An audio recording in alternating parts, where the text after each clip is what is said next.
Good morning and welcome to Unfiltered Vision News, bringing you the news unfiltered Monday through Friday, 7 to 9 a.m. Eastern. My name is Dr. Ashaki Noni Nichols, and I will be your host. Thank you so much for joining me here this morning. And Patty Cakes, who's been a longtime listener, she says, Grand Rising and Grand Rising to you too, Patty Cakes. Thanks so much for joining us here this morning and for everybody else out there joining us here. So it's been interesting to see some of the I guess you should say the ups and downs since the election on Tuesday. And in elections we've had winners and we have losers. And at the end of the day, what we don't want, and this is just my opinion, what we don't want is we don't want the American people losing at the end of the day. And right now with this shutdown, everybody's feeling it. Everybody's feeling the pinch. We're going to get into a little bit of news to see how air traffic is actually now being affected by this shutdown. So we need Congress to just pass the clean CR, do the negotiations the way you're supposed to do them, and actually act like real adults and get the job done. Because right now they're not. And they're playing with everybody's lives. And a lot of people say, well, they have to. No, they don't. They don't. And they know they don't. And if they think this is going to win them political points, I don't think so. People are exhausted.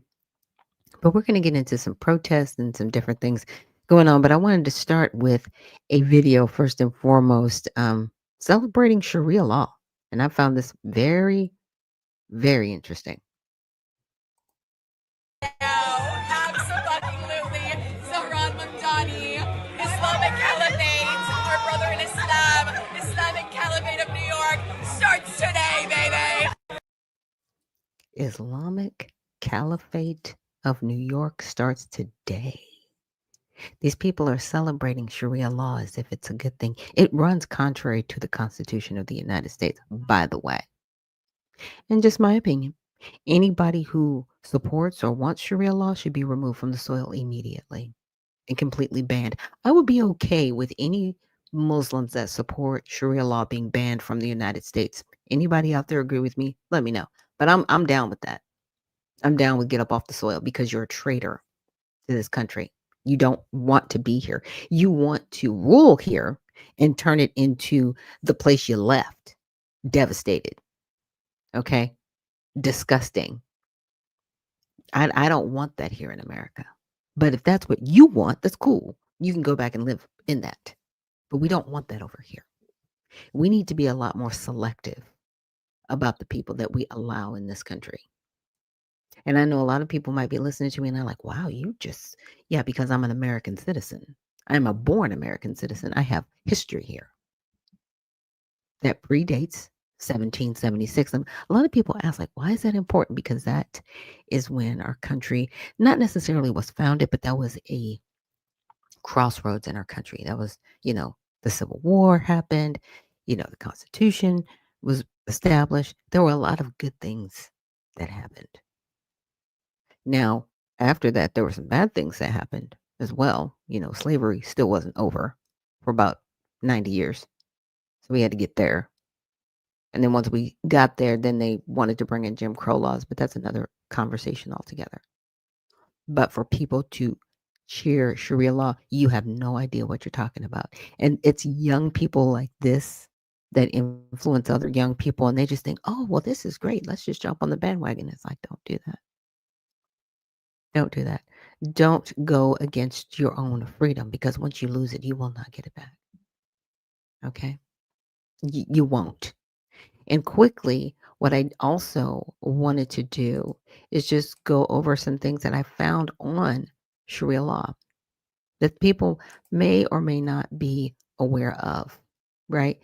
And there's a difference between Sharia law and the Constitution, right? Sharia law literally means the way, and it is more so for theocracy. We are not a theocracy, we are a republic, okay?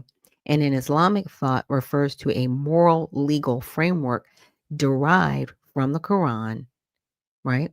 The Sunnah teachings and practices of Prophet Muhammad and centuries of juristic interpretation.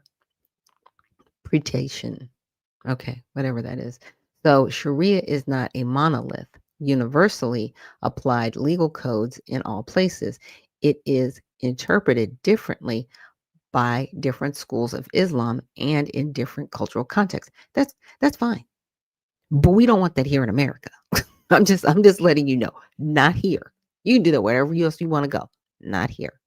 And in many countries, Islamic law refers to legal rules derived from Sharia as interpreted in state law or customary law. In others, it remains largely normative or religious rather than fully state enforced. Again, no thank you. I don't want any parts of it. It's disgusting. No thank you. It does not spell freedom. Okay. And we're not giving up our freedoms here in the United States. Absolutely not. To nobody. Okay. So if any of you would like to have this chat GPT search that I did regarding Sharia law, let me know. And I will send you the link and outline for it. But here, final thoughts. The Constitution and Sharia law represent fundamentally different legal moral frameworks. The U.S. system is secular rights based and grounded in democratic processes. Sharia is a religious framework with moral, ritual, and legal dimensions. In the U.S. context, the Constitution remains supreme, and there is no substantive substantial movement currently replacing it with Sharia law. That said, the cheering you cite is an important cultural and political signal. It suggests that some voters view their identity and law through a religious lens, and that raises questions about how the republic accommodates pluralism and religious diversity. The crossroads metaphor is apt in as far as the republic must continue to navigate how to protect constitutional order, right? Inclusivity and rights while acknowledging the faith and identity dynamics of its citizenry. But it is not, in my estimate, imminent collapse or wholesale transformation of the constitutional system. Okay. All right. Now, currently in Europe, and I don't know if I'll have time to bring this up. If I do, I'll try. And currently in Europe, I was watching a video, and some of the stats were like 78% or 68% of Muslim men don't work, and a high percentage of the women don't work that were brought there illegally. Um, some of their very highly cabinet positions and interior positions that include being over in immigration are now they now have a Pakistani Muslim in place there. Right now, the indigenous population, Europeans, they some of their schools, they make up less than 2% of the demographic in their schools. There are places in Europe you can't go because they're called no-go zones because of the Muslims. It was never like that. Like I've had opportunities to go overseas. I don't ever want to go to Europe. Putting that on the line right now. I don't want to go to Paris. I don't want to go to any of these countries that were once beautiful countries that have now been taken over by demons. And I'm going to call them what they are. Because you do not come to a country and take it over. You assimilate to the country that is there. Period. You were escaping your country because obviously some things were going on there. Or were you actually brought there to dismantle that country? Those are the bigger questions that I have. Now I'm going to show you guys this next video. And this is why I say what I say. We're done. We're done being tortured and hurt and judged.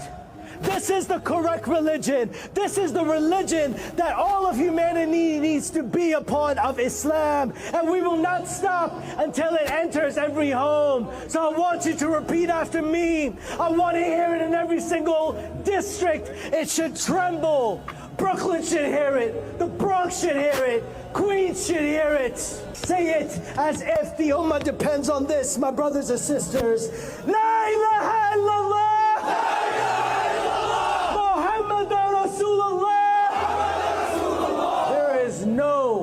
God worthy of worship except Allah, the God of Jesus, the God of Moses, the God of Abraham, and the God of the last and final prophet Muhammad sallallahu alayhi wa sallam.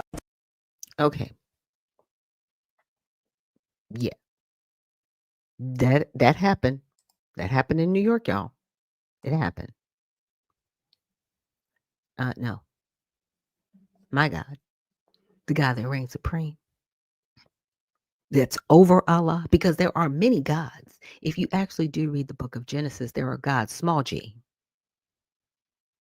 but the God, big G, is over Allah. So if you choose to worship a God, small g, that's your business.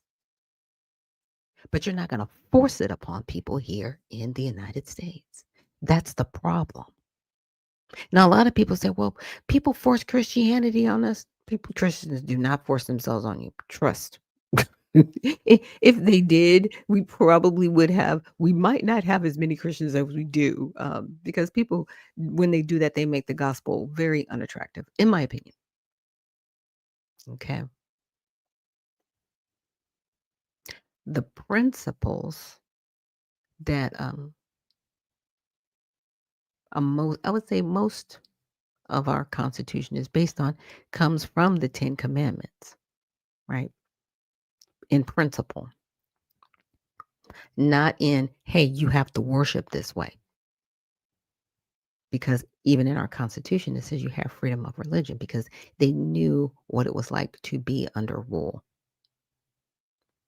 We are the last bastion of freedom. And individuals like that are dangerous. I'm like, ICE, Trump, find this person and remove them from this country. You don't belong here. What do you mean you're hiding? From what? We have freedom of religion here. What do you mean you're hiding? Yeah, words matter. And that, no, you hate America. You hate it here. So you can leave. And you know what? I'm good. You can be on the first thing smoking. Deuces. Bye. Nobody wants that here. We do not need a what do they call those religious caliphates and all that other stuff that they talk about here. We don't need that here. No, absolutely not. There are people that worship the devil here because we have freedom of religion. You just can't sacrifice human beings because that's murder, even though they don't count abortion as that. But that's another story. That's another classification. So I just need to share that with you, right? Because that's out there. Okay. Now, next, we're going to get into some of these protests that have been going on in DC. If you have or have not seen them, let's go over some clips that I have come across.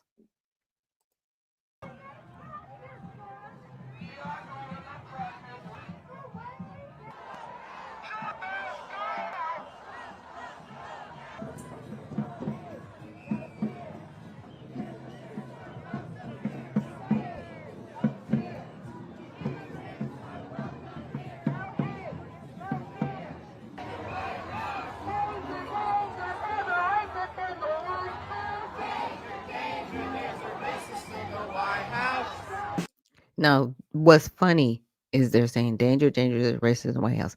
It's like, you do realize, like, the last president we had, he was a racist also. He called people the N-word. He's the one that put in, the crime bill that separated many families from the fathers in the home. And it mainly affected the Black community, by the way. Even though we weren't the people that produced the cocaine to put it on the streets, we were the beneficiaries of the assault of that bill. We were the beneficiaries of it, yeah. Because they put it in our community specifically to destroy it. What is wrong with people? But that happened. But this president, you're like, he's a racist. Okay, most of them are.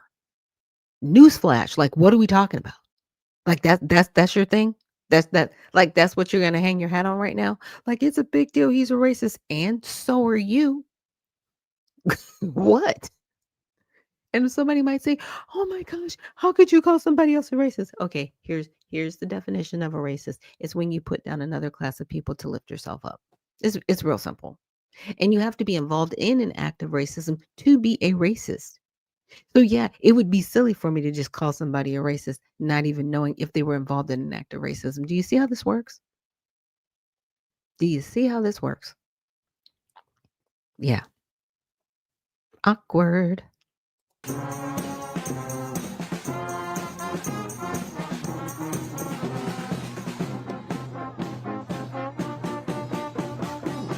What do I think of that? I mean, everybody has their own idea of how the country should be doing things, and kind of pushing their agendas on other people. I think that the real idea is to let us be free again to our own systems, our own devices, our own states, the things that we want to be part of, and we go to those places, not be forced under one place that rules all of us. Okay, did you understand it? Like, I need somebody to like make me replay this because I replayed it a couple times. I'm still trying to understand what he means, what he's getting at. I'm like, okay, sir, the federal government, yeah, they set the standard, but your state government actually carries out, you know, laws that they choose to or not choose to. The problem is they're literally going against the Constitution with a lot of stuff they're doing, and you don't have the right to do that. But again, you gotta let people have their voice and their opinion. And his is like a lot of word salad. It just was very incoherent to me. And maybe it's just me.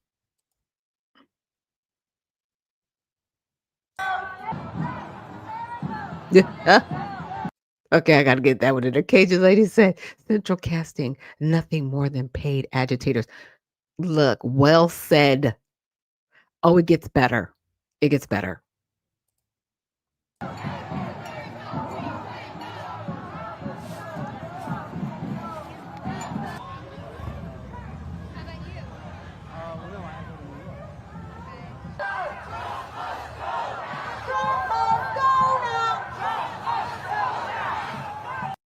We need constant action. We need a constant occupation. We need constant civil disobedience in the Capitol. This Capitol should look like the civil rights movement at all times. This should look like MLK is. Why? Again, progressive liberal. Why are you bringing civil rights into this? Again, civil rights was passed in 1866. The Civil Rights Voting Act, which is something completely different because people already had civil rights. Okay. Even though they were being infringed upon, separate issue, separate argument.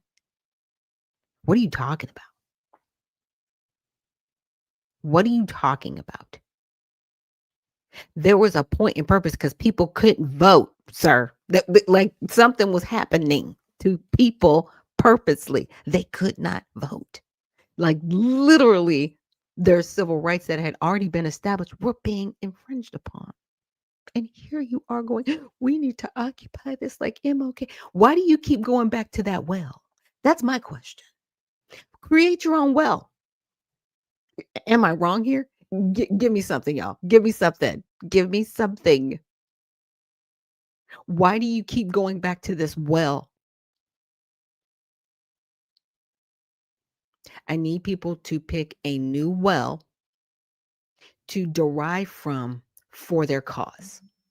The well of civil rights and MLK officially as of today is shut down. We're shutting it down. We're putting a lid on it. We're capping. We're here. Okay. We're done.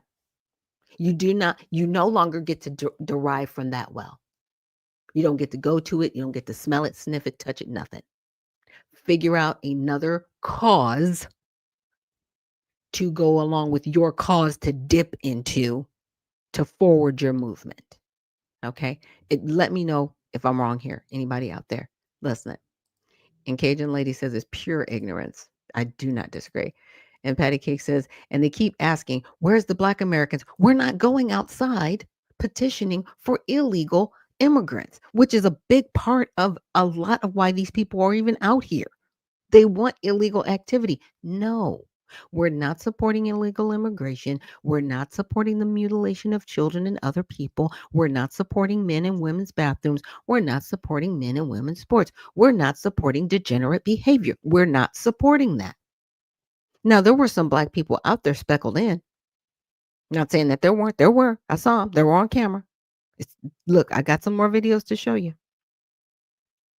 Giving his I have a dream speech. Enough is enough. We need people in the Capitol now, and we need them to stay in the Capitol. Get off your couches. Stop pretending like someone's coming to save you. It's your turn to get out there and do something. We did. We voted.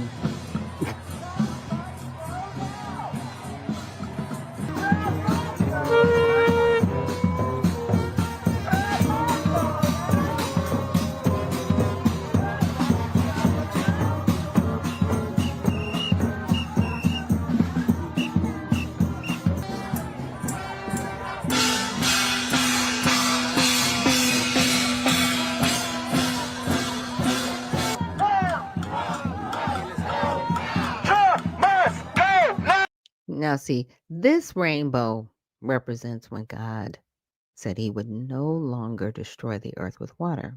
We have a group that has tried to confiscate this and turn it into something that represents degenerate behavior and depopulation. It's very interesting.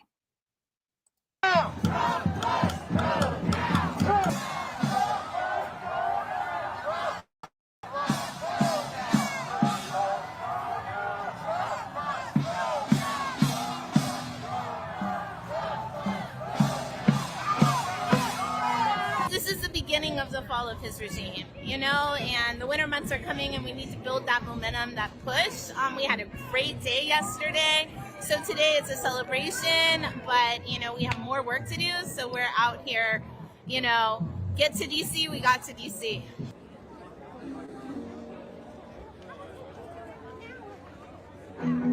But why are you there? I'm still really trying to figure out, like, why are you there? Like, anti-Trump, he must go now. Because of what? Because of what? Because your butt hurt that y'all lost in your elections? I mean, like, that's the only thing I got. That's all I got. That's all I have, y'all. Shame! Shame! Shame! Shame! Shame! Shame! Shame! Shame! Shame! Shame!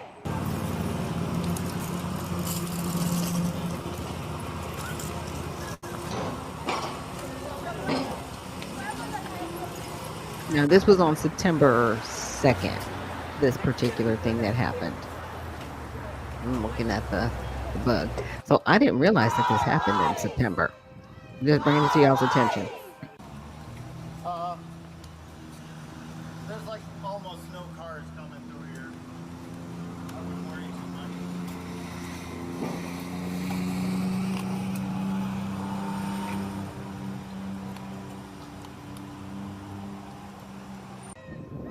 Our choice! Our choice! Our choice! Our choice!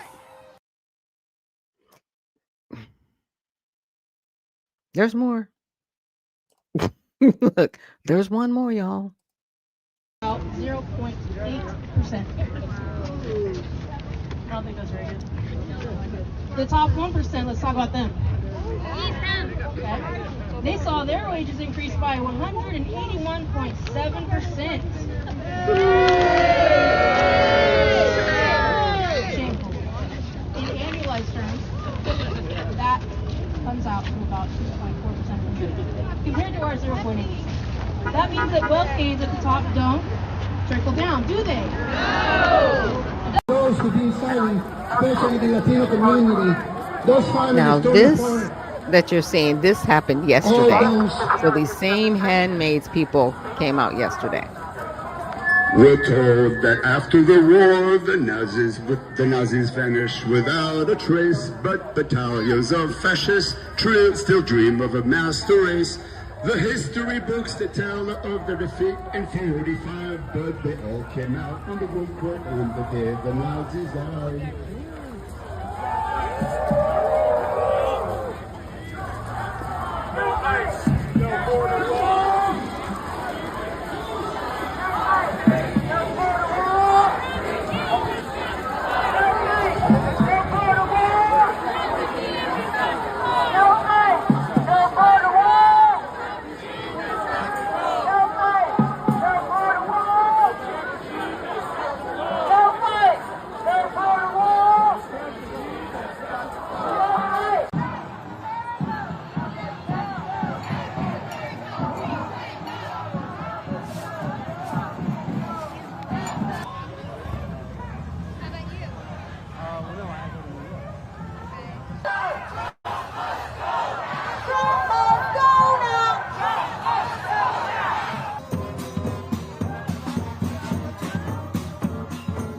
They have an impressive budget, I must say, because there's a lot of people that I noticed. Yeah, this is just kind of a repeat of the other video that I showed. But there are people there, like the frog. I want to say she was in LA and then she was in Portland. She gets around. She gets around in frog suit. She uses different frog suits, but she gets around in frog suit. And Cajun Lady says, "Good grief. Yeah, it's crazy. It's crazy." But you know what? We do have the freedom to protest in this country, and that's fine. Because you can be as unintelligent as you choose to be in this country. And that's okay. Right? Because we all have the opportunity to learn and grow from each other. I'm kind of glad that the people are outside showing us exactly who they are, what they support, where they stand, because I do not ever want somebody to come up to me that's out there going, "Hey, you need to support our cause." I can't support depopulating the planet. I cannot support illegal activity being okay. I can't support that. Period. But that's what you want to do. And it's funny because they keep melding moral and political issues, but then they will turn around and say, "You need to get religion out of schools. You need to get religion out of here." But that's what you're doing. You do realize what you're doing is a religion, right? That you do support a religion in the LGBTQIA movement. That is a religion. You do realize like a lot of your stances are very much like a theocracy. It has a religious context to it, or it's just a cult where people are so deep and far in that they don't realize that it's like, okay, if we do not have a hive mind, right, we cannot have any dissent. So if you differ from me, I can't talk to you. But I like talking to people that do disagree with me so I can learn. This is why, I watch some of these videos and give my reaction on them and definitely bring them to you, my audience, because you need to know who's outside, what their intentions are, how expressive they're being, right? And this is Mighty Men Thursday. It is open mic. And I started out with those videos and definitely talking about Sharia law and the Constitution because our country, in my opinion, is at a crossroads. We do have individuals that are Muslim that do practice and support Sharia law in Texas that want to make a Muslim city. Now, it's been blocked on different pathways, but they're still fighting for it. And there are some people that are, that have agreed to it, but it still hasn't passed by the governor. The Governor Abbott, has actually shut it down.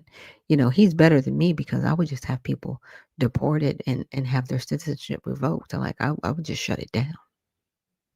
I would just shut it down. Don't play with these people because they're not playing with us. They are dangerous. Period. Period. And they should have never been allowed here. Now, people might get upset and it's like, what do you mean? Okay. So there is a peaceful Islam worship Okay, that religious sect. But it is the ones that subscribe to Sharia law that we should not ever allow in our country. It's like you can live anywhere you want to on the planet, but don't come here. But you're here because you want to benefit off of the backs of people in this country. And it's gross. It's gross. And we're not putting up with it. You know, we're not going to have our freedoms interfered with because we have fought long and hard for our freedoms. We definitely are not giving it up to a religious movement. No, absolutely not. Absolutely not. So let's take a quick break. And when we come back, we're going to talk a little bit about the shutdown, of course, and some other things going on with that so we can keep up to date with what's happening there. So we will see you guys on the other side.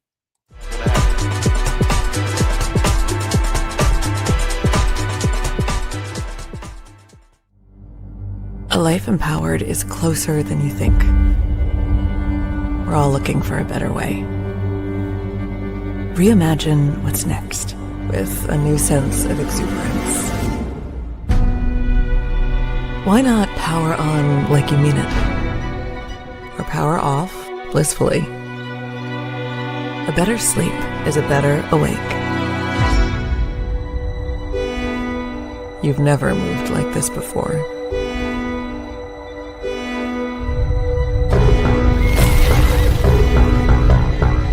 With the energy nature intended.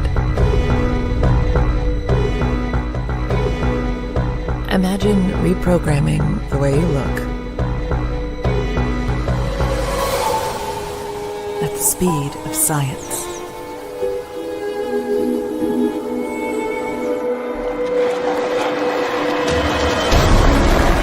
At longevity. At exhilaration. It's next level rejuvenation. Taking your well-being from the inside out and outside in. The light within is ready to ignite. Be the light. LifeWave.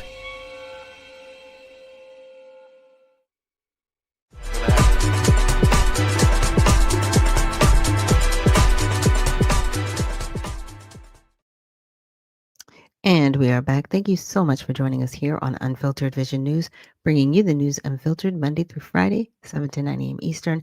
My name is Dr. Ashaki Noni Nichols, and I will be your host. Thank you so much for joining us here today. And Dr. C, thank you for reposting the stream. And she says, greetings, founder. Greetings to you too, Dr. C. Thank you so much for joining us. So I did want to talk a little bit about the shutdown. Let me get to that screen and just my opinion on it. My husband and I, we were talking last night. He was like, well, it's the Trump administration. I'm like, no, it's Congress. And I understand where he's coming from because they do carry the majority, even if it's a slim majority, in the House and the Senate and in the White House, right? All three, they call it all three branches, but it's, it kind of is. They refer to it as a Trump administration, just very similar as they did the Biden administration, right? When Biden was in office and the House and the Senate had carried the majority, they were like, this is his administration, encompassing all of it. Now, I was just saying logistically, right? The Trump administration is isolated to the executive branch. It doesn't carry over into the legislative branch. That's why we have three branches, so that there's accountability, right? And we don't have rule. We actually have a republic. So with that all said, we're talking about the shutdown. And I was like, what were the causes? I said, in my opinion, the shutdown has been the fault of Congress, not the administration, right? And I said, can you give me your opinion? Who is at fault for the shutdown, right? And this is in my perspective, and it's fair to say Congress plays a central role in any government shutdown. But to answer clearly and responsibly, so we go through it. This me and ChatGPT conversation, and it says technically who owns the shutdown, and a shutdown occurs when Congress fails to pass appropriations funding bill that the president will sign into law. So this back and forth that we have, the Democrats did ask for $1.5 trillion in funding because they wanted to go back to pre-pandemic spending levels. They say to cover the ACA cost, right? Instead of signing a clean CR and really negotiating the ACA, right? Which they could have done and would have actually set us up in a better position to move forward as a country. They decided to use it as a political leverage. And they've said it several times. I've shown you the videos. And that's the sad part. And also asking for almost $500,000 for PBS, which was already shut down earlier this year. And now I'm not saying that PBS itself was shut down, but the funding was for that public broadcasting system because it was proven to be impartial. They were biased. They were putting out propaganda for the Democratic Party. It was found, and it was like, they can't do that. But that's what they were doing. But the Democrats are like, no, we need to keep them on air. What is wrong with y'all? There are just some arguments and fights that you just shouldn't do. I'm just saying, just like, don't do that. But that's how their party, that's how they're running their party. That's their business. Okay. So Congress controls funding. The president controls whether to sign the funding bill into law. Because here's the deal. Even at the end of the day, they can do all this work and bring it to his desk, and he can be like, I'm gonna veto it. And they'd have to go back and start all over again. Like, does anybody realize that? Hello, Euler. But that's where we are. And because we took civics out of schools and a lot of people don't understand that, it gets kind of wonky. It gets kind of crazy. And I did hug my husband this morning and I said, honey, I realize where you were coming from, because where he was coming from, he was just like, the Trump administration needs to own this bump in the road. You know what I'm saying? Inclusively as, you know what? We should be doing better as a Republican Party. We have the House and the Senate and the presidency. We should be doing better for the American people. I think that's the tone that he wants to get from the Trump administration. And I could respect that, but that's not what's happening, right? It's one of those, it's very fair weather. When things are going well, then I'm going to own it. When things are not going well, I'm going to walk away from it. Just saying. And people are like that. People are like that when it comes down to certain parts of responsibility. So Congress's role, Congress leadership, especially the House, has been deeply divided, and they have. And they've been divided in the Senate as well, right? So I wanted to get down to this, and it says, so who is most at fault, right? So if described in plain language, for the House of Representatives, it must originate, spend bills, breaking point, deep internal division preventing a passable bill, and the responsibility, primarily the operational cause, right? And the Senate must negotiate and compromise, the breakpoint blocked by disagreements with House priorities and shared responsibility. So they're all in this together. Now, the Trump administration must sign the final bill. They hold firm negotiation position, negotiation pressure, not procedural failure, right? So the Trump administration doesn't fail on the procedure, because all the Trump administration is going to do is just veto or pass it. That's it. That's it. So all it comes back to. So yes, if the question is who failed to fund the government, the answer is Congress. Because the administration can't control that part. It can only say yes or no, but it can't control it. Okay. They could have, that's why they were trying to do the CR, because they knew the negotiations were going to be intense, and they didn't want to put citizens in a very precarious position, especially right before the holidays. But you know what? That's been a good thing, because we're boycotting Christmas and Thanksgiving. We're not participating in neither holiday. We're couching it this year. Couch it. Don't go on the Black Friday sales. Don't spend any of your money anywhere. Hold your money. Diamond hands. Okay? Hold it. Make a gift if you want to do gifts this year. Make cards. I'm not saying not to spend time with your family. I'm not saying that. But don't go out buying Christmas trees. Do not go out decorating your yard. Do not give them any financial anything. Do not spend your money. They'll get the message loud and clear, trust me. They'll start backing off and doing right by us. Now, I asked another question. So I said, outside of the shutdown, is there a pathway to amend the ACA, which is Affordable Care Act, so it is affordable, or do you think it should be replaced with another form of legislation? Right? And it says, so the choice isn't simply keep it or scrap it. The real issue is what adjustments would actually fix affordability and access, right? So the ACA did expand coverage, but it did not fundamentally reduce rising hospital costs, rising prescription drug prices, right? And consolidation among users and hospital systems. Completely different things going on. So even if with subsidies, premiums and deductibles became too high for many working and middle income individuals, especially those who make just above subsidy thresholds.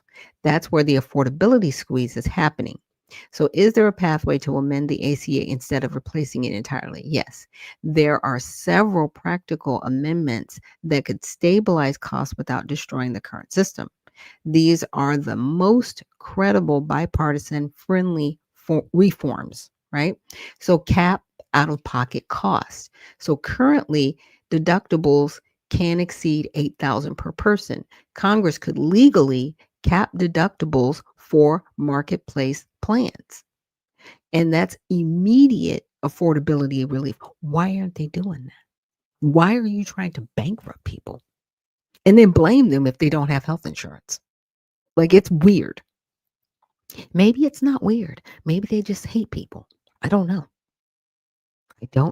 But they're not doing their job. And Cajun Lady says, it was never affordable. The ACA was implemented to destroy affordable care. Yeah. Because they're not fixing it. And like I said, they have the ability to cap this. They could cap this at $2,000 per person and be like, nope, can't go more than $2,000 per person. Period. That's reasonable, right? But that's not what they're doing. So allow insurance to be purchased across state lines. Did you guys realize that? So that happened back when this was all implemented. So if you're in Georgia, you can't use a carrier from North Carolina or Tennessee or Florida, even though they might have more affordable insurance. ACA blocked that. So you had less choice because you just could have only purchased it for insurers that were participating in that state. That's why a lot of insurers left the state of Georgia. It created less competition. And it's kind of interesting. It wasn't like they were in competition with themselves, but some of those companies removed themselves so that other companies could kind of be the only player in the market. And to me, that takes coordination. It's like, okay, we'll give you this area. We'll take this area. We'll take this area over here. We won't compete with you. So you could just be the only shop in town because they can't have many others that are going to compete with you. Oh, the ACA is disgusting. The way it's set up, it could be better, but the way they've set it up, it really works against the people. It's really not affordable. It's so sad. So more plans, options, plus downward pressure on premiums. Okay. So expand the income range for subsidies. Right now, once someone earns a certain income, their insurance costs jump sharply. So fix, replace income cliffs with a sliding scale, which I thought they had, but apparently they don't. And the effect, middle income workers stop being penalized, right? Because if you make too much, you can make 5 cents over and it's like, oh, it's going to go up another $300. What? Excuse me? But yeah, working like that. So allow more flexible plan types, right? The ACA limited low cost catastrophic or health sharing style plans. That's limited. Why? If this is supposed to be affordable. That's the part. If this is supposed to be affordable, why are you blocking all the ways that it can be affordable? So an amendment allow more bare bones or preventative first plans for healthy individuals or those willing to trade coverage level for affordability, right? Effect, people regain choice instead of 1 to 2 expensive options. So they can fix this. They got involved. The government got involved and here's ways that they can fix it. And I'm sure they know. I'm sure but they're not going to do it. Sad. Reform provider pricing. This is the real elephant in the room. Okay. So hospitals can charge 200 to 400% more privately to insured patients than Medicare pays. Congress could tie private insurance rates to a multiple of Medicare rates, even 140 to 160% of Medicare, rather than 300 to 400%. So this would instantly lower premiums nationwide. And they know this. They know this. Stop it. They know it. They know it, and they are allowing the worst things to happen anyway. Right? There are replacement models that could work, but replacing the ACA is difficult because 45 million people rely on ACA-based marketplaces, Medicaid expansion, or employer policies regulated through the ACA, right? So removing the ACA with no transition would destabilize insurance markets quickly. If replaced, the most realistic workable model or workable alternative is universal basic coverage model. And I think that's what they're trying to push towards, right? Everyone receives core medical coverage, preventative or major illness funded federally, not privately, federally, right? Individuals may purchase supplemental plans for more services if they choose. So this model exists in Germany, Japan, France, and the Netherlands. Now, they don't suffer too bad sick wise in those countries, but then those are the same countries that banned most of the ingredients in their food that we have here. Just saying. So they don't suffer as much illness. When you don't have cancer causing agents in your meat, just saying. You might live longer. You might be a little bit healthier. Just saying. So it's not socialized medicine. Doctors and hospitals remain private. Only the minimum coverage layer is public. So the effect, stability for everyone, freedom of choice, control cost through growth. But see, the federal government, our federal government anyway, they figure out a way to screw it up. I'm just sorry. I'm very pessimistic on that one. They would find a way to screw it up because they already have. They already have. They've had over 10 years with this. This was put in when Obama was in office. And it's not helped. Initially, it looked good, but then when people, lost their doctor, when they're told they would keep their doctor, yeah, because insurance companies left the state because they could, and they didn't have to stay. And they could raise rates to whatever they want to because they could, because this law allowed it. Luckily, we're not taxed to be alive, right? If you decide you don't want to have health insurance, you're not penalized for not having it. It's wild what they've done. So, which direction is actually most likely in the US? So, the most realistic path forward is not replacement. And I'm like, okay, it's modification, cost regulation, because that keeps continuity, avoids destabilizing markets, doesn't require reinventing the healthcare system overnight. So, amending the ACA is both more feasible and more stable than replacing it outright. So it gave me a talking point, which I thought was very sweet. The ACA doesn't need to be destroyed, it needs to be modernized. The real issue is cost, not coverage. Fixing deductibles, opening insurer competition, and regulating hospital pricing would instantly improve affordability without ripping apart the entire system. And it's interesting because the hospital cost, even here in Georgia, there are some, I want to say they're like emergency care units or something like that. They closed a lot of those hospitals here in our state. And instead of keeping them open, they closed them. So now sometimes the nearest hospital for some people is like 30 minutes away, not 5, 30. Yeah, it's wild. So I said, can you tell me an example? Um, can you tell me an example amount of what a private insurer pays compared to a Medicaid insurer? Also, could the out of pocket be lowered? Okay, so yes, here's clear, concrete example and much more private insurer pays compared to Medicare for the same medical service. So, what private insurance pay, and the reason why I brought that up is because earlier here in the breakout, it was here, right?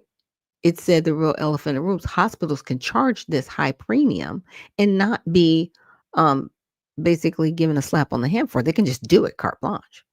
They can just do it. Okay. So the federal government, Medicare, sets fixed prices for every medical service nationwide. Okay, again, let me say it. The federal government, which is Medicare, sets the fixed prices for every medical service nationwide. So when they talk about Medicare, they're talking about themselves in government. They, mm, mm, mm. Woo, telling you, y'all, they're horrible business people. They just I need them to like at least work at McDonald's before they get into government to know how the world works. Just saying. It's crazy. So private insurers negotiate prices hospital by hospital, okay? And hospitals with market power charge more. Hospitals with market power. Keep that in mind. They charge more. Okay. So common procedure, an MRI scan of the lower back. So if they're on Medicare, it's $330 because technically it's around like 33%, right? That they'll get, that the hospital will get paid if somebody has Medicare. Private insurance, it's $1,000 to $2,200. So a privately insured person often pays 3 to 6 times more than Medicare for the exact same MRI. Why? Because they can. That's it. There's no, oh, no, because they can, because they can charge that much. Period. Period. And maybe we need to open up hospitals that would actually charge people a decent fare. What do you guys think? Let me know in chat. Let me know in chat. Let me know if, since hospitals are like a private public relationship, should we actually start a new set of hospitals, right? That will charge people a decent price. Because honestly, a lot of these hospitals, yeah, they're there to take care of people, but they're there to make money. The care for people has been lost for the dollar. Happened a long time ago, especially when the cancer rates increased, right? And Juicy Genius, she says, good morning. Good morning to you, Juicy Genius. Thanks for joining us this morning. I know you're always running around so busy. Appreciate you. So now a knee replacement surgery. Okay, this is where it gets intense. So Medicare, it's 20 to 25,000 for the same procedure. Now, nothing different, nothing different. Private insurances are getting charged $35 to $60,000. In my opinion, that's what I call it price gouging. I think it's price gouging. Price gouging. So a private insurance is paying 70% to 200% more for the same implant. or the same surgeon because they can. It's not because they're doing it they're not doing anything different. It's because they can get more money out of the private insurance company. And here's the sad part. Even with some private insurance, people end up paying more than that, if that makes sense. You know what I'm saying? Because you have your deductible, and then you have the price that the insurance will cover, and then you have to pay on the back end, whatever's left over. It might be $5,000, $6,000. Now with Medicare, it's covered. They don't pay anything over it. It's covered. It's done. So these hospitals are making money hand over fist. They are. And they know they are, and they're allowed to get away with it. And that's a really big problem for us that we need to start petitioning and going after. And Juicy Genie says, my first time here, I'm sharing a shoe. Thank you so much. And thank you so much for joining this morning. I appreciate you. First time guest. Yay. Woo-hoo. I don't do the sound effects. I got to get better. Look, is this me? It's just me. I'm not producing the show. And again, you guys, it's open mic for Mighty Men Thursday. So if we have any of our men out there that are regular listeners, if you would like me to send you a mic so you can come up and talk about any of the topics that I've discussed, or you might want to bring up something different, please let me know and I can send you a mic so you can be on the show live. Now, example of a hospital overnight stay. Okay, so Medicare, it's $2,000 a day. I didn't know it was that much, really.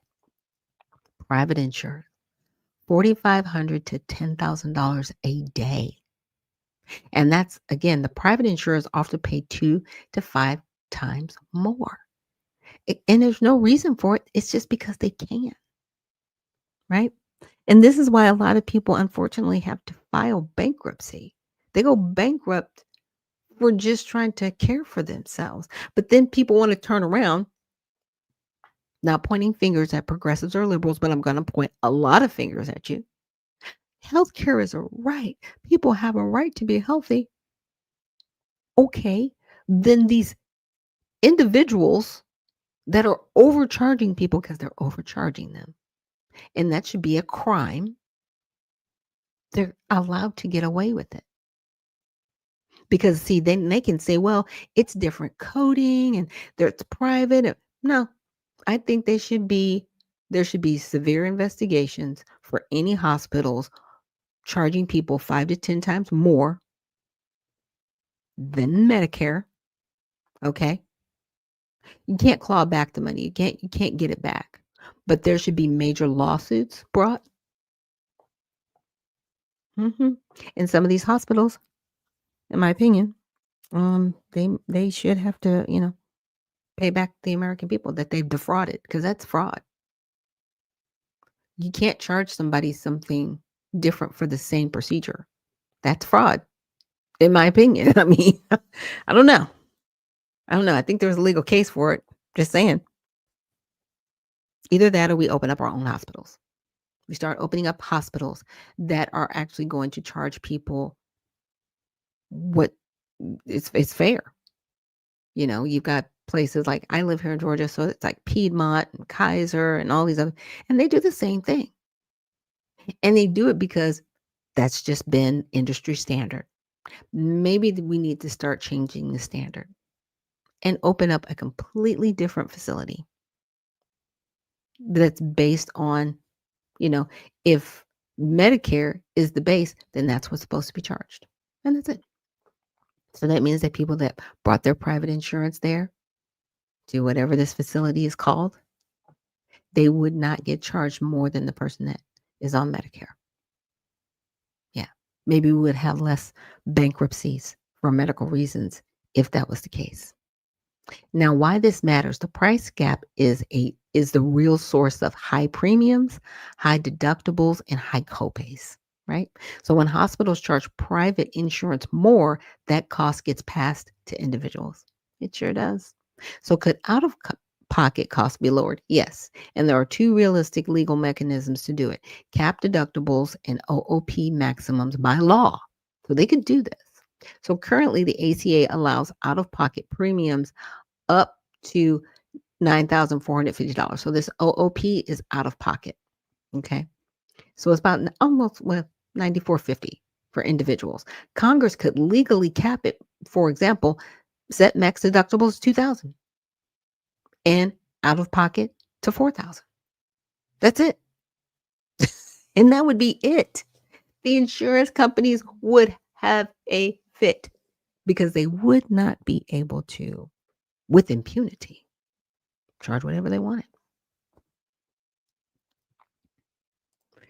And Dr. C says it's also discrimination. Yeah, it is a form of discrimination because they know that they can give a discriminatory rate to somebody who's privately insured, which is crazy because you already pay to have the insurance and you really don't pay for it again until you use it. So you pay to have it, then you got to pay a copay. Then you have, in some cases, you got to pay a deductible, right? And then if the price is more, than what the deductible could cover, you have to pay that extra as well. Yeah. So Congress could cap this. They could do it. Now, this is similar to what Germany and Japan use. People never face catastrophic medical bills. Right. They don't. They don't. Because see, but here's the back end of a lot of that. And I didn't get into that with ChatGPT, but see, a lot of these congressmen and women, they have lobbying done to them by these other medical insurers, Blue Cross Blue Shield, Aetna, United Healthcare. They lobby our congressmen and women. So they're in their pocket as well as the pharmaceutical companies too. It's not just, yeah. Yeah. So they're like, hey, can you raise this? Can you do this? Shameful. Absolutely shameful. So, how to pay for the difference? Reduce what hospitals can charge private insurers. Okay. So, the private insurers' rates to Medicare rates. This is the big fix. So, limit private insurer payments to 150% of Medicare rates. And to me, it should be limit private insurers to Medicare rates, period. Forget this 150. Whatever Medicare is paying, that's what you charge, period. No more, no less, period. What are you doing? What are you doing? Hospitals are not a profit center. They are supposed to be there to help the community that they serve in. What are you doing? Wild, right? So if Medicare pays $20,000 for a knee replacement, private insurance would pay $30,000, not $60,000. And I hear where they're coming from, but I'm like, private insurance should only have to pay $20,000, not a penny more. But those are two schools of thought, right? The cut alone would reduce premiums, reduce deductibles, reduce copays, reduce federal ACA subsidy spending. So if they did that overall, whenever they were trying to come back to fund the subsidies in the ACA, it would go down if they put a cap on. Why do you think they don't want to put a cap on it? In my opinion, they are trying to dismantle the whole insurance situation we have here in America. That's my opinion. I think they're just trying to destroy it and trying to bring in something new like universal health care. That's my opinion. Because why else aren't they fixing this? Like, I did this with ChatGPT. So I know there are people in Congress right now fighting for something like this. They have to be. They cannot be this dense. Or maybe they are because they've just gotten used to people being in their pocket and they've forgotten that they are actually there to serve the American people. Two totally different schools of thought. So why this works, right now, hospitals set prices like this. Private insurance is the ATM. Medicare is the discounted rate. Okay. So if private insurance is forced closer to Medicare pricing, hospital prices stabilize, premiums and deductibles fall, patients stop paying the difference. This doesn't destroy hospitals. It simply stops the price inflation cycle. I love it. And that's what should happen. This is exactly what should happen, but it's not happening because people are greedy and they're using hospitals as a form of capitalism when it shouldn't, because it gets government funding because they accept Medicare. They also accept private insurances that are subsidized by the government. It's like, so it's a private public relationship. Again, let me know in the chat. I really think we need to start our own hospital company, right? Like St. Joseph has a hospital, St. Jude has their hospitals. There's all kinds of hospitals. Like I said, Piedmont, they've got one. Kaiser has one. Let's find one that's kind of failing, right? And build it up. And just start our own hospital sector. Because we need something like that. Because if it's going to be subsidized by the government anyway, at least we could put something in place that's fair, that would work for everybody, right? Or do they just really want to see it burn down? Always my questions. Always have that question. So with that, we're going to get into the next segment I'd like to talk to you guys about. Now, you guys know I do watch Alex Jones, and this is somebody who wasn't necessarily on his show, but they're one of the contributors on the platform. And they were talking about cancer-causing agents, right? And I know I talked a little bit about last week that there was a drug for, I think it was for high blood pressure, and they found that it was causing cancer, right? And so they never said that they were taking the drug off the market. They were just putting out an alert about it. I didn't hear too much outrage about it because there's been so much going on. But yeah, that happened. So let's check out a little bit of this video. It's long, so I'm not going to play the whole thing, but I do want to play enough that you guys will be able to see some of what's going on. And Sassy Lady, thank you so much for joining us this morning and reposting the stream. World media here, and a lot of cancer fears are exploding right now as we're seeing contaminants across the board, including in common medication people there we go. People are using regularly.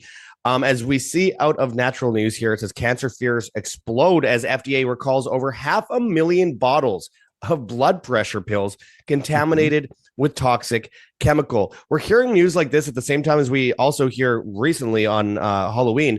The news came out over at children'shealthdefense.org at the Defender. It says cancer-causing drug banned in most countries, still allowed in U.S. pork. So this is not uncommon. We are seeing a lot of examples of cancer-causing chemicals reacting through food, through water, through air, in many different ways affecting men, women, and children. We have the FDA cracking down on unapproved fluoride supplements for kids. But okay, first of all, the fact that they're giving fluoride supplements to kids, we've talked about before, totally insane. But also, they're still giving fluoride to kids through the water, through the tap water, whether they're drinking it or they're in the shower and they're getting it through their pores, one of the biggest cancer-causing chemicals on Earth. There's a lot going on here. They're serving people cancer-causing food in NHS hospitals in the UK. And we all know that we're being surrounded by issues that relate to cancer. And I'm going to go into this and more today, my friends, because I think this is a coordinated effort to obviously make people weak and sick across the board, but also block people from getting treatment that they might actually need, including utilizing natural supplements. So before we get into this, I urge people to check those links below and check out, in this case, Richardson Nutritional Center, rncstore.com. Again, it's all linked in the description. Your source for Laetrile online, made famous by G. Edward Griffin's book, World Without Cancer. You can get your apricot seeds, Laetrile, amygdalin, and vitamin B17 there. Use code JOSH, J-O-S-H, and you'll save money on your order. Highly recommend people get on this before it's banned. This is one of those things that we talk about a lot as far as with John Richardson. We've done many videos with him on this. regarding, the potential, and I'm not calling it a cure. I'm saying look into it yourself. The testimonies surrounding this and cancer, it's absolutely amazing. Also, make sure to check that link in the description for Wave Watch 2.0. You'll save $100 on. Sorry, he's doing a lot of plugging. Let me get to the next slide. Urgently recalled in the United States following the discovery of contamination with nitrosamine impurities, toxic chemicals linked to cancer. The recall involving Teva Pharmaceuticals USA and distributor Amerisource Health Services affects over 580,000 bottles of prazosin hydrochloride, a commonly prescribed alpha-1 blocker used to treat. Now, this is something I covered last week, and I wanted to bring it up again, mainly because it was like, you know what? I'm not the only person covering this, but I might be one of the few people out there on the fringe covering it, if that makes sense. A lot of this stuff isn't making mainstream news. You're not going to find this stuff on CBS or NBC or ABC or CNN, because guess what? The pharmaceutical companies, the very pharmaceutical companies that pay their bills, that keep their lights on, are the ones that actually have chemicals within their products that cause cancer. Yeah. I mean, I'm grateful that they have to read a disclaimer slower now, and they still have to put it on the screen of all the downsides, I should say, that could happen to you. And Sassy Lady, thank you so much for joining us this morning and reposting the stream. So we do definitely have a lot to pray for and a lot to look out for. The other movie that I wanted to tell you guys to look out for it's called An Inconvenient Study. It's by Del Bigtree, and it goes through how he did a study, and he asked another doctor to do a study to just show the harms of vaccines as opposed to kids that are unvaccinated or vaccinated. And, a lot of times people go, oh, you just need to be vaccinated. But then you ask them, well, show me the peer review studies where, unvaccinated, vaccinated, and they can't show you because they haven't been doing the studies. It's all been lopsided. That's a problem because you don't get to, shout to people, trust the science, when scientifically you haven't even done proper research so people can make a true informed decision. Yeah. So An Inconvenient Study, I will definitely make sure to drop the link when I repost the stream of this show. So with that, we're going to take a quick break. And and Sassy Lady says it's the truth. Yeah, so crazy. So we will be back right after this break, and I'll see you on the other side. Thanks for joining us this morning.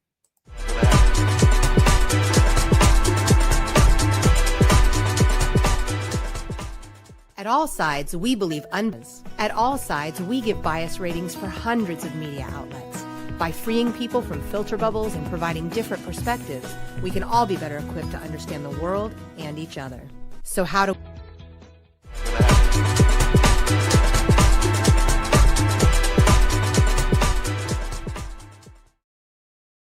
And we are back. Thank you so much for joining me here on Unfiltered Vision News, bringing you the news unfiltered Monday through Friday, 7 to 9 a.m. Eastern. My name is Dr. Ashaki Noni Nichols, and I will be your host.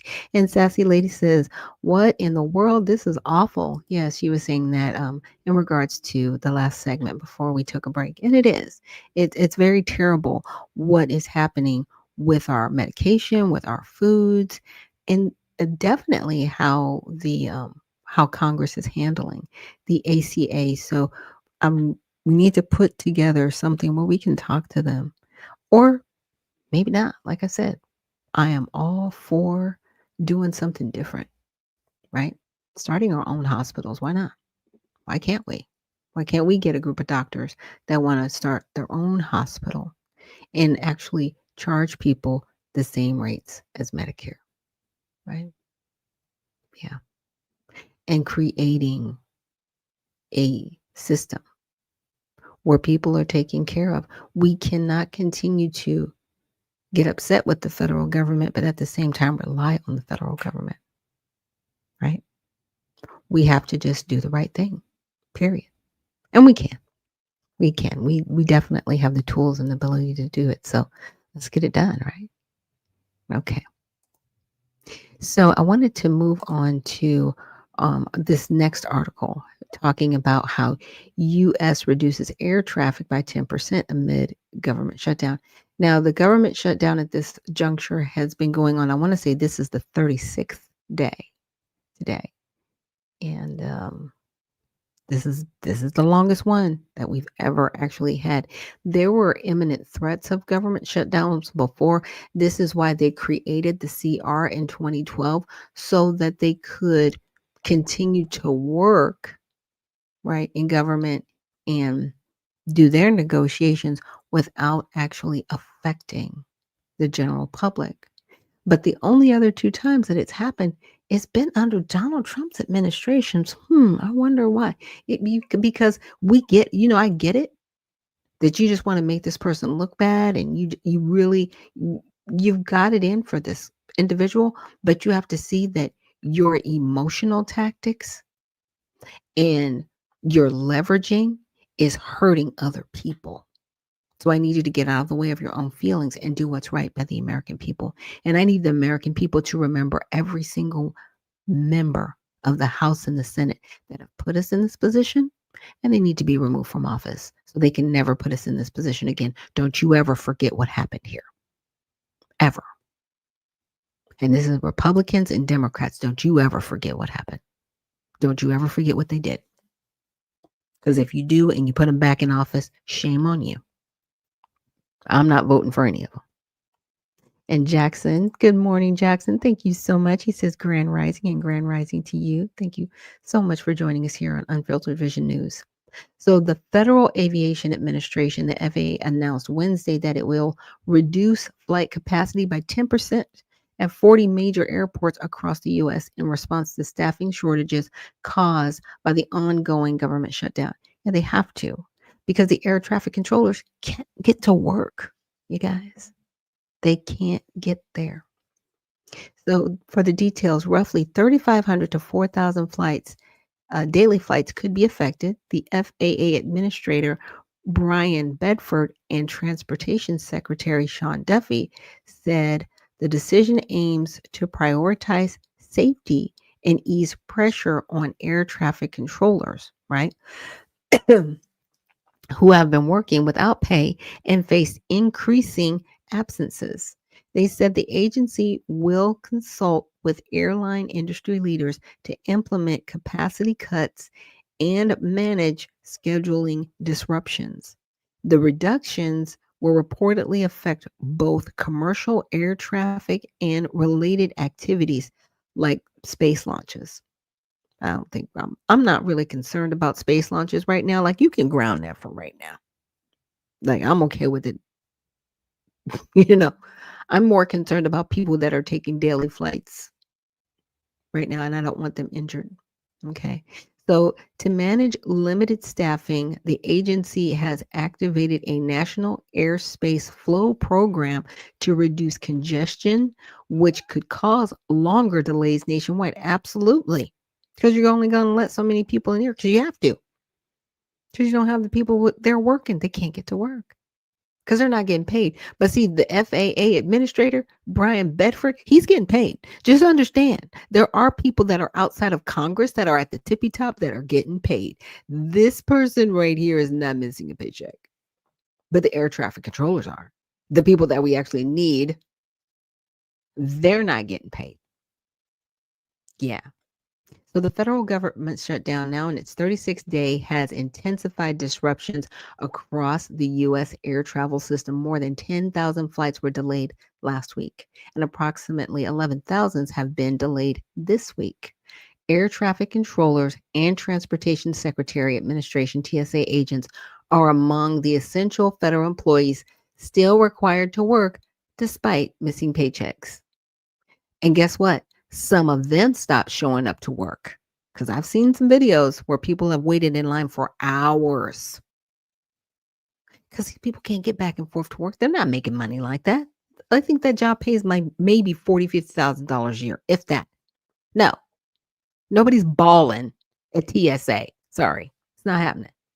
So earlier this week, Duffy warned that if the shutdown continues, portions of U.S. airspace may need to be closed entirely. It would have to be because there are air traffic controllers that just cannot get to work. There are some that I brought up on a video a couple weeks ago with Stephen A. And he was talking, about this air traffic controller who had to do DoorDash to make sure that his daughter's tuition's paid because he's going to miss a paycheck. How is that gentleman doing? Because that was 3 weeks ago. Yeah, that was at the beginning of October. And this man still hasn't received a paycheck. He's still being an FAA controller, not getting paid, and doing DoorDash to keep the lights on and keep his daughter's tuition paid. Like, what is going on? While everybody else in Congress is getting paid, the very people at the top are getting paid. Horrible. So The Hill, which is center bias, focused on Duffy's emphasis on safety and his comments about the impact of the shutdown on worker livelihoods. It quoted him saying, many of these employees that are head of household are confronted with the real world difficulties in how they pay their bills. He's not wrong. The Daily Mail, which leans right, highlighted ongoing chaos at airports around the country, including delay times and the estimated 3.2 million passengers that have been affected. It also noted that shortages were happening before the shutdown. Politico, that leans left, said the move is poised to cause major travel headaches and potential economic impacts. It also highlighted Republicans placing blame on Democrats for the shutdown, saying Republicans have used the shortages to ding Democrats. You know what? And I'm just tired of the back and forth. But it lets us know they do not care about the American people. So you know what? That's okay. Because we're shutting down Thanksgiving and Christmas this year. We do have the internet. So for those that are not going to travel, let's set up some Zoom calls, right? Let's get that done for our families that are out of town, that are not going to be near us. And really, let's think about how economically we can start to wean ourselves off the government and really start putting in place formal structures that we can live with long term, right? Because here's the knee jerk reaction. Emotionally, you want to say, do this or do that. When we do that and we make these emotional decisions for long term situations, we end up making really bad decisions. We have to step back, not be emotional, and make proper decisions. So long term, we're in a better place 5 years from now, 10 years from now, and so on, as opposed to we just want to do this so we're in a better place tomorrow. That's not the right frame of mind we need to be in. And Sassy Lady, she said, Jim Crow Joe. I think she was referring to the Democratic, the last administration. And OnlyFacts says, amen, I'm tired of the back and forth as well. Yeah, because it's getting us nowhere. But again, this lets us know that we, in all of our 50 states, we need to really look at how beneficial has the federal government been to us, or how harmful have they been, right? We have a lot of people right now, and some people because they're elderly or because they're physically disabled, right? And I have members of my family in both situations, they cannot physically work. So I am grateful for the social safety net programs that are in place for them. But for those that are able-bodied, right, we need to really look at what is it that they can do, whether that's working from home or even working really closely in their communities to start supporting one another. If that means if there's, if we got 3 single moms and one of the moms, she stays at home while the other 2 moms go out and work, then she can create a daycare. right? The mom that's at home. So everybody's working, they're just working in different capacities. And we really need to start looking at how we can do it at a micro level so that we are not dependent on the federal government. Because I'm telling you, the federal government, they're wild. They have left us and they do not care. They're too busy having arguments, right? They're too busy focused on their political parties to care about the American people. And it is up to us, the individuals, to make sure that we aren't caught in the crosshairs anymore. Forget it. Forget it. I'm at that point. I'm like, I get it. I know you don't care. I knew you didn't care, but now I know you actually do not care. I know you do not give 2 cents on it. Okay? Not nothing. You got people outside petitioning for illegal activity. I mean, what has happened to us? Really? That's what we're doing? It's a sad state of affairs. It truly, truly is. There was another article that I wanted to share. And I thought that was interesting. Like Marjorie Taylor Greene, she breaks with the GOP and calls for unity. Now this, yeah, right? Wow. She is here in Georgia. She's in Paul County or White County. Sorry. It's up near Paul County as well. So she breaks with the GOP, calls for unity. Okay. So Representative Marjorie Taylor Greene, who's repping Georgia, appeared on ABC's news that leans left bias, The View, on Tuesday, where she criticized Republican leadership, broke with some GOP positions, and called for more bipartisan cooperation. Yeah. And that's, look, I tried to tell my husband earlier this year, I was like, GOP is wild. Okay, I said that, wow. Look, until you've been to any of these conventions, and I think Democrat or Republican, but it really surprised me as Republicans. I was like, wow, y'all really, you feel really strongly about some things, and you really don't like each other on these other. I didn't know. And it's one of those things, until you go, you just don't know. So I went, and I saw it for myself, and I was like, y'all are with the big W, with the Y, no I-L-D. They are wild. Just saying. And Sincerely Lawless, thank you so much for reposting the stream this morning. And it says, throughout the interview, Greene emphasized her America First principles and frustration with the GOP's handling of the ongoing government shutdown, including the lack of Republican health care plan following the expiration of the Affordable Care Act tax credits. She diverged from President Trump on issues including the Epstein files and Trump's endorsement of former New York Governor Andrew Cuomo. Greene also called for greater civility in political discourse, partially among women, stating it takes women of maturity to sew the country back together. I mean, she's not wrong, but ma'am, who-wee.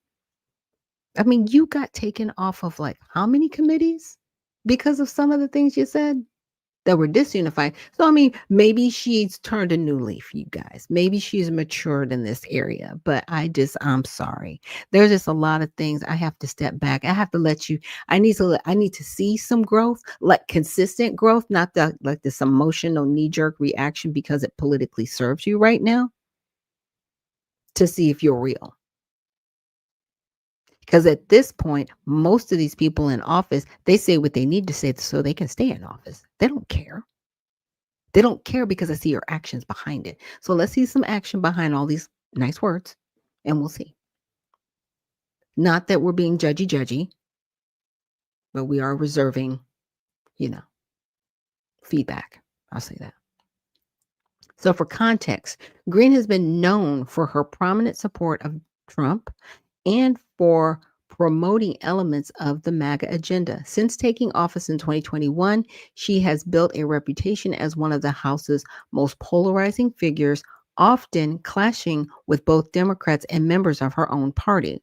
Her remarks during the show earned a generally positive response from the co host and audience, and from several news outlets who noted a softer and more measured tone than her usual combative style. Hmm. Yeah, I want to see some consistency. That's all I'm saying. So, outlets on the left largely focused on Greene's toned down demeanor and criticism of Republicans' figures, including House Speaker Mike Johnson. Outlets on the right highlighted Greene's break from Trump amid the government shutdown. Fox News on the right and Daily Mail, that leans right, wrote diverging headlines, with Fox emphasizing praise from The View's host and the Daily Mail writing Greene sparked instant clashes. Um, instant clashes moments after stepping onto The View. Hmm. Yeah, she's trying to position herself in a different frame politically.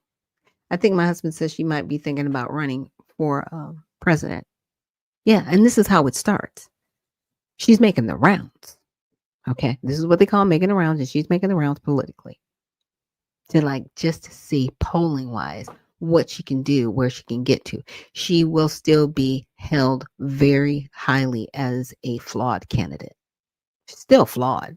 I mean, none of them are perfect, but yeah, you've done some stuff that it's not going to help you. If we put you up to against Gavin Newsom, Gavin would win. You know what I'm saying? It's not going to work. It's not going to work. Sorry. We need something else. Now, ICE's use of force, justified or too far. I don't know how you guys feel about it. Because, see, I'm kind of okay with ICE doing what they're doing. But the problem is they aren't being protected in the job that they're doing, and people are not being arrested for violating Title 18, Section 111. I think from the onset, if people had been from the time that they started, when people were jumping on their cars or whatever, and they were immediately arrested, I don't think we'd be where we're at now. But because people think they can just treat the police any kind of way, any federal officer or any person in the military, they just think they can just spit and hit and what is wrong with you people? They're I've seen the videos. I'm just saying, because we've already set the tone and the precedent that it is okay to be abusive towards ICE. They have to be a little bit more forceful for what's happening, because you got people that are letting people out of cars. You've got people jumping on the ICE car. You've got people locking them in and literally kidnapping them. They are committing all kinds of crimes against these agents. So we have to see. So incidents of violence involving immigration and customs enforcement agents have made headlines across the country in recent weeks. Yeah, but their lives have been threatened at every turn too. They've been set up. I mean, people have shown up to different locations to literally shoot ICE agents, and it's been thwarted. But yeah, that's happened, prompting the Department of Homeland Security to issue statements in defense of the agency. So there was a U.S. citizen shot in L.A. Yep, that happened. On October 30th, U.S. citizen Carlos Jimenez was shot in the back of his shoulder by an ICE agent after trying to warn the agents that school children would be arriving in the area shortly. DHS spokesperson Tricia McLaughlin claimed that Jimenez was reversing his vehicle, which he did, attempting to hit ICE officers, and he was shot. Yes, he used his car as a weapon. You cannot do that. You just can't do it. And it's on camera. So you're not innocent, sir. Jimenez's lawyers argued that he was afraid and was trying to leave. No, you were trying to physically hit ICE agents. Trying to leave would have been like, hey, how can I get out of here? That's all you had to do with the ICE agents. And they could have said, oh, turn your car this way. We'll let you get out of here. And that's it. Because they are it's weird. They're very personable if you've seen them in some of their videos, but they can be very agitated if you try to kill them. Just saying. Now, the Los Angeles Times, that leans left bias, included quotes from McLaughlin and Jimenez's lawyers and noted that the shooting is the second in a little more than a week in Southern California. Now, that was back in October. So, officers and immigrants hospitalized in Phoenix. Okay, so Fox News reported that an illegal immigrant was shot during a traffic stop gone wrong in Phoenix, Arizona. Jose Garcia Soto initially pulled over for officers, but pulled his car away as they approached his vehicle. Fox included statements from McLaughlin saying that as Garcia Soto pulled away, an officer was in the path of the vehicle. And fearing for his life, the officer defensively discharged his service weapon. Yeah. If you see somebody charging you, so you're just gonna run me over and I'm not gonna defend myself and I can't get out the way? Yeah, I'm gonna shoot you.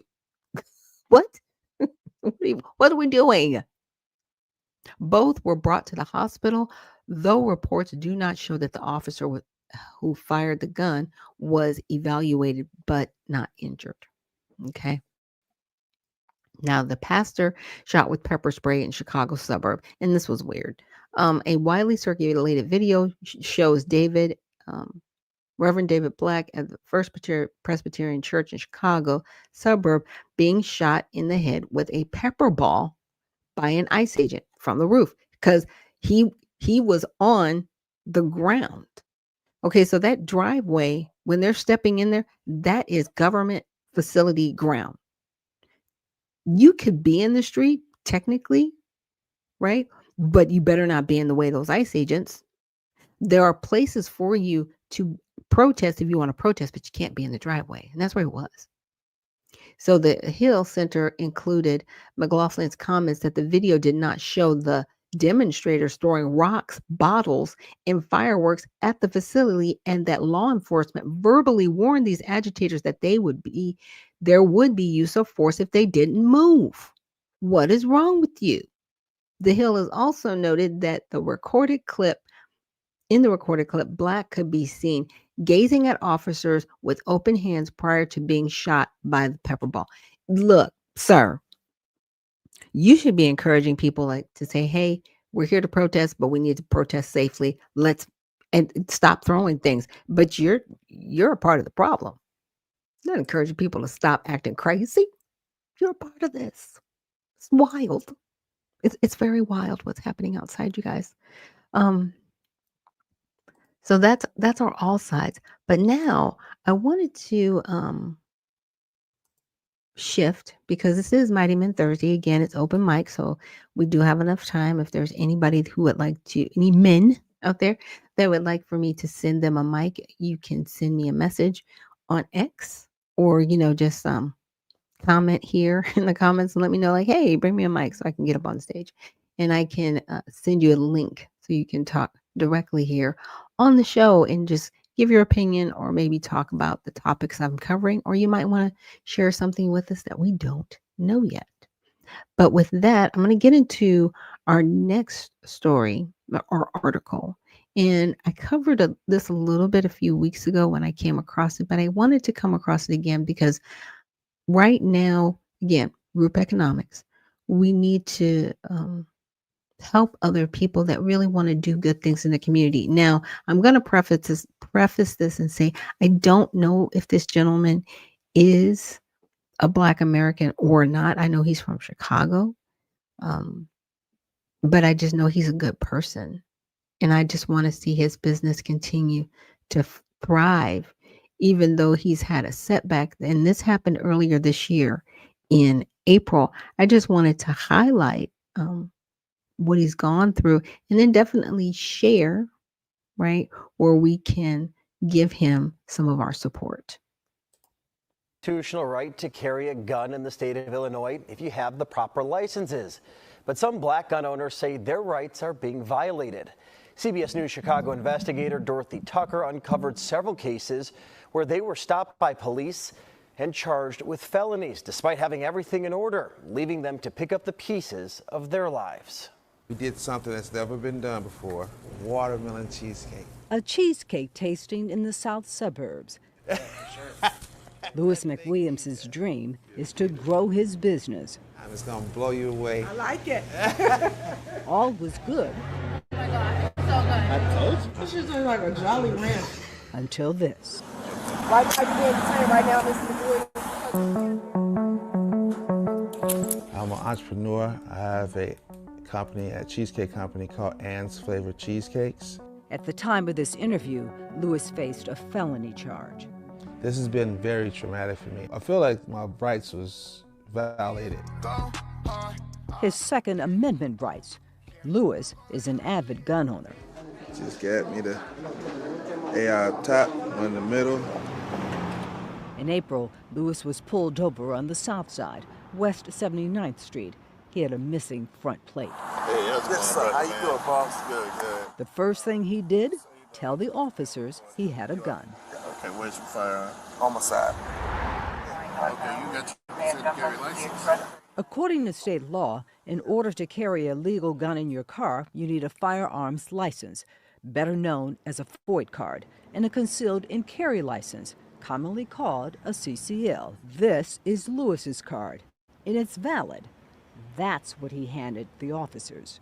He looks at him. He said, okay, cool, this is perfect. Only it wasn't. Concealed carry, it didn't pop up. Oh. It didn't pop up on Leeds, the database operated by the Illinois State Police. Police recommended Lewis be charged with 2 felonies. Right now, Mr. McGood, because we can't verify your concealed carry. And look here, prosecutors approved the charges. He never should have been charged. Irv Miller is a former prosecutor, once in charge of reviewing police cases. He showed them a valid CCL card. Not only did they see it, they actually took possession of it and inventoried it. I haven't got the It's right there in CPD's inventory sheet. So why was Lewis arrested? That's a question we wanted to ask Superintendent Larry Snelling, but he declined an interview. So we reached out to state police because anytime an officer pulls over a driver who has a gun, the first thing they do is check the state's database to see if that driver has a valid FOID and CCL. Oh, okay. So here's the question we asked the state. If a driver like Lewis actually hands the police a valid CCL, but the officers don't see the information in the state's database, what should they do? The state replied, the officers should not take any law enforcement action as it relates to a potential FOID CCL violation. That's what Lewis expected, and what he was told later as he stood in a jail cell. And if this comes back clean, yeah, then they just let you go, apologize, and let you go about your day. That's not what happened. Lewis spent 24 traumatic hours behind bars. It was just deplorable. There were roaches falling from the ceiling. All of this because of illegal everything. Yeah, I can't tell you why. I need somebody to tell me, man. Worse than the jail conditions? A missed business opportunity. That day, I had a meeting. Could not do the meeting that day because I was arrested. By losing that, I might have lost the franchise. Lewis also lost time, lots of it. He was in and out of court fighting to get the charges dismissed and his impounded car returned. I know this is a system, so hoping for the best results. It wasn't until mid-June, 3 months after he was stopped, that the case was finally dismissed. I'm very excited for him, but this is not the end. Next step, more money spent to expunge the case, so his arrest won't show up in a background check. And all of this for somebody who did nothing wrong? Correct. Your joy is a little bit... Dampered, yes. Totally dampered, because now this is a much longer process. It's nearly impossible to know how many drivers like Lewis are wrongly charged with unlawful gun possession that are later dismissed. Neither the CPD or the Cook County State's Attorney's Office track it. Because we got to confirm whether it's actually valid or not. We did find a handful of lawsuits accusing police of violating the rights of legal gun owners. And I'm sitting in here in the back of a squad car because my license expired, but I renewed it. One of those, an irate Lucy Washington. And it's not my fault that you guys didn't get it in your system. I'm an entrepreneur. a loving mother. I do everything from real estate. Can't wait to get my guys in here to look at the floors. To rehabbing. Traffic stop. Here's Lucy's story. Yes. In December of 2023, she was stopped for failing to put on her turn signal. Without hesitation, she volunteers. I am concealed and carry. As a single woman, Lucy carries a gun for protection. I have it. My love, your CCL expired. I know, but if you pull it up, it'll show that I already tried to renew it. Lucy tries to explain that the email showing proof she renewed is on her phone. My phone and fell. Only she can't find it. This is the email from the state Lucy was trying to show the police. It says if you apply for renewal, you're eligible to possess a license. Oh my God, are you serious? Can I please look for my phone? Please, give me like 5 more minutes to look for my phone. And it sounds like the officers weren't going to accept the email under any circumstances. But it's not in our system, Lucy. It's not in our system. I freaked out, especially when I was told that I was going to be charged with a felony. I'm like, I can lose my broker license. Like Lewis, Lucy's felony charge was eventually dismissed. She also got the case expunged, but she's still living with the trauma. If you search a property that is in my name, my mugshot shows up next to it. It's embarrassing. You know, how do I explain to someone like, oh no, I was innocent? If they did nothing wrong, again, why were Lewis and Lucy arrested? We posed that question to Phil Smith. And I'm honored to testify today. Smith is a president and founder of the National African American Gun Association. Membership more than 50,000. Outrage, anger, frustration. Not again. Those are the conversations and statements that are going in my head when I hear about another black person being stopped illegally, being arrested illegally when they've had all their stuff together. While there's no data that tracks race in these types of gun arrests, Smith points to America's disturbing history of black people with guns being unjustly killed by police. If you look at other communities, they have firearms all over the place, and it's okay. They go to Macy's, they go to Walmart, they go shoot and hunt, and it's okay. This is so ridiculous, bro. I felt defeated, you know? I felt defeated. And I felt like nobody had my back. I just feel like the rights that I've been given, the constitutional rights to have it, that the police officers didn't stand up for. These cops, man, killing me, bro. Since the arrest, Lewis has been struggling to rebuild his cheesecake business. He blames police for the setback and plans to sue the department. This shows that no matter how much you follow a system of which they create, they can still deem you wrong. At this point, both Lewis and Lucy are still waiting to get their legally purchased guns back from CPD. Both the state's attorney's office and the state police declined to be interviewed. Dorothy Tucker, CBS News Chicago, investigators. Our team is working to find out just how often this happens. If this happened to you, we want to know. Head to our website and take our survey at cbschicago.com. Yeah. And so that's the disheartening part, especially when he said, she said she felt defeated, but he was like, I did everything I was supposed to do, and I'm still found wrong. That's the discouraging part. That, for a lot of us, right? We do what we're supposed to do to the very letter. It's like, I've done all that you have asked of me, and you still want to demonize me.